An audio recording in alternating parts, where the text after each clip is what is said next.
and suddenly there was a big, huge one on sort of going towards the American border, flying along in the same direction as the U.S. border. And it came right around and hovered over the car. And the weird thing was that when I was looking up at it, it was absolute terror. And it was a triangle with two red lights on the front and a green light on the back. And it was sort of hovering. And then I remember it was sitting like sort of on an angle. And it just moved, almost like you would take a film and cut the film and put it back together. Yeah. And it's sort of a jerk, just a little jerk like that. And the fear went away like that instantaneously. Oh, how long that incident took place, I'm not sure. Because in those days, that's what people don't realize, is at that time there was just Betty and Barney Hill. There was Schumer in 1967 had been abducted. The Pascagoula, which is now becoming famous again, 1973. Then there was Travis Walton, which was actually in November of 1975, the same year as mine, but in November. Yeah. So there was nobody talking about abductions, really. I mean, no. It was not a big topic like it is now. It was just coming on the scene. And so that's where you get this other thing, is that part of the pattern where, you don't do it. You have these deans like Adamski, where we're here, we're friends or whatever, and then the abduction thing starts, and then they go to something else. Or now a lot of people are talking about just direct experience, where there's no abduction, it's just a sort of a direct mental thing. Yeah, right. Or people who claim to be hybrids and this sort of stuff. Well, that kind of talk in the 1970s that got you locked up. Yeah. I mean, it's just... that's true. It's a different world. People have to realize that it keeps changing. It keeps almost like cycling through one program and another program, and that it's as you would know, it's going to be a lot more complex than people think it is.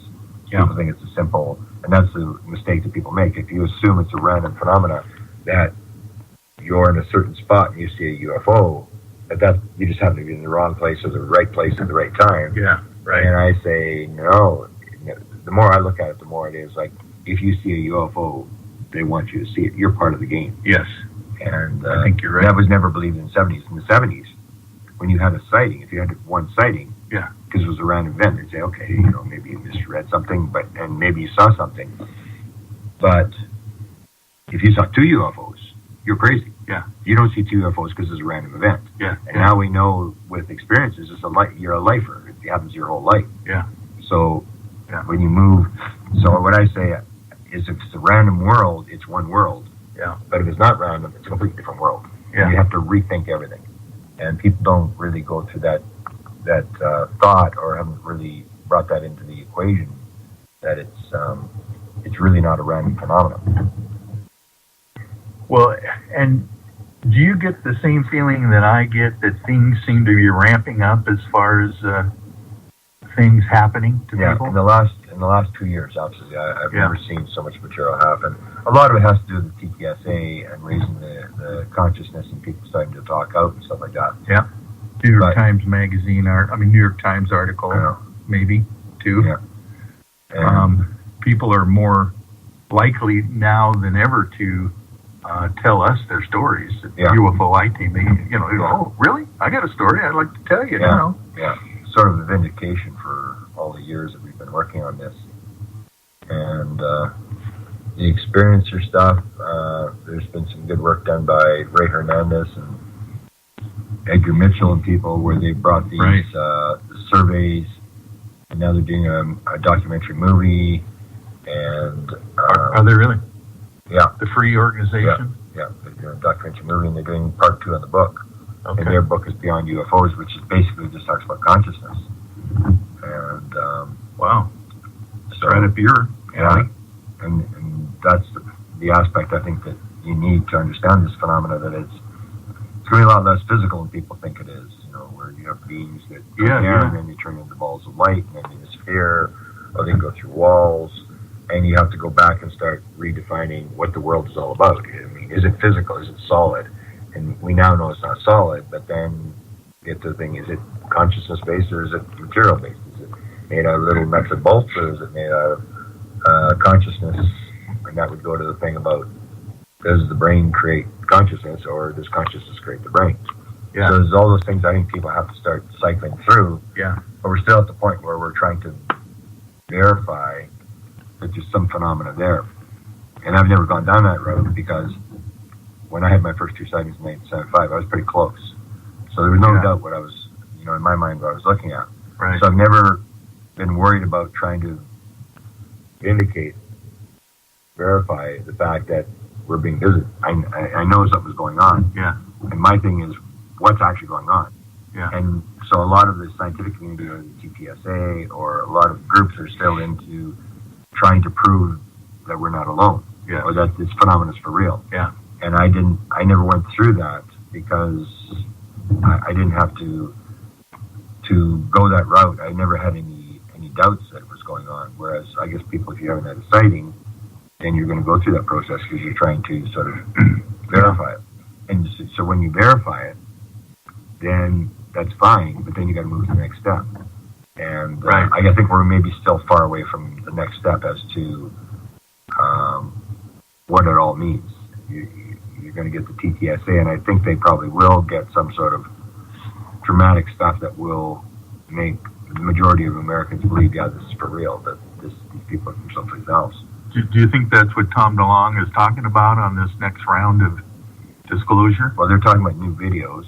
Oh, okay. And then the pieces, I guess the results from the pieces. Oh, okay. And maybe some of the results from the experiencer study, because I heard it was going to go for 2 years, so they were going to do it right if they were going to do it. They don't want to cut any corners. Yeah. So you can't blame them. And so we'll see where it goes with I think they're doing fairly good work in terms of what they're doing. That's they're sort of on the scene to do.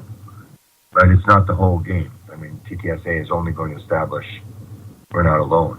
Yeah. In terms of figuring out what's behind the phenomenon, the others, as they call them, I see no choice but to talk to the people who claim they're interacting. And I've dealt with some, and you've probably dealt with some of these people. Right. And it does seem clear that they're have some sort of contact, some sort of interaction with something that is not, from downtown 100 Mile House. It's from somewhere else. Well, and you've been able to spend a whole lot of time with Chris Bledsoe. Yeah, I don't say as much anymore because now he's in this sort of negotiation to have his story told. But in the early days, I knew him and I wrote a book called Alien Bedtime Stories. Where I think that's the only place he was ever written about. I wrote a whole chapter on him and his experiences and some of the bizarre things that happen with cameras and stuff like this. And he's fairly close. From what I hear, he's being watched by all sorts of government agencies and military and intelligence and stuff like that. Yeah, yeah. And it makes sense that if you've got this guy who seems to have a valid sort of contact, yes, and you want to find out what this is, you're going to go to him and watch him very closely to see, what about this, what about that, what's happening, how does it happen, what goes on in your head. Yeah. He was quite a prominent guy in his community, wasn't he? He was a businessman doing, and he was very wealthy at the time. Yeah. Although he did sell the business and basically got wiped out with his business, he was very, very sick. He had Crohn's disease. Oh, that's right. So his business was actually sold by his wife when he was very, very sick. Do you think it was anything to do with his experiences, this disease, or do you think he was healed by the disease? Well, he was healed by the disease, yeah. He tells the story of this bizarre incident with 14 UFOs and a bunch of different types of aliens. Here comes a helicopter. Helicopter! Oh! It's going to be a big scene here. What's going on? They're not stopping here. Well, that's Coast Guard, right? No, it's probably, No, it's probably just for hospital. Yeah. He had these bizarre experiences with the aliens and the ships the first night. And it was like an awakening experience. So he had no interest in UFOs or anything like that. And suddenly he's thrust into this thing. And when all is said and done, he and his son are so scared by what's going on around the house and stuff that they make a run for it and they go sit in a cornfield. Really? In the middle of the night. Yeah. And it's at that point he says, his son's name is Chris too, Chris Jr. He said, "Oh, I forgot my medication." And I think he had 14 prescription drugs a day taking a chronic Crohn's disease. Yeah. And he said he never took a pill after he sat in that cornfield. He didn't bring his medication. And but he was traumatized. He had a lot of things that happened. He was very traumatized by what had happened. And when he had the regression, he kept quiet for 1 year, which I guess a lot of experiences do. They can't figure it out, what's going on. Very fearful time. And then he makes a decision. Somehow he gets the indication. He's told sort of that he has to report this. And he reports it, and he gets the regression. And that's when it sort of turns around for him, where he's regressed by Associate John Mack at Harvard, Dr. Michael O'Connor. Oh. And they basically ask him who you're dealing with, and he's on the ship. And he makes this very dramatic statement that I think is significant. As he said, they asked him, "When did you first meet them?" And he said, "They've been with me since before I was born." Oh, man. Which is another thing that ufologists sort of leave out, is the idea if it's one life, then it's one world. But if it's multiple lives, then everything has to be rethought. You've got to rethink everything. Yes. Yeah. And this is the idea that he may have been chosen, or he may have volunteered for this job. And so he has the experience, and that's when he comes forward. And the investigation, he gets sort of locked up in this situation where they do this lie detector, which they didn't, was a total farce. They did 33 questions. You're actually only supposed to do really one question on a lie detector. Yeah. And they ran it 3 times. It went on for hours. Oh, man. And they said he was deceptive on one question or something like that. And so when the story was made public with his story plus his lie detector, he was basically ostracized by he lives in Fayetteville, North Carolina, or just outside the town. And it's very...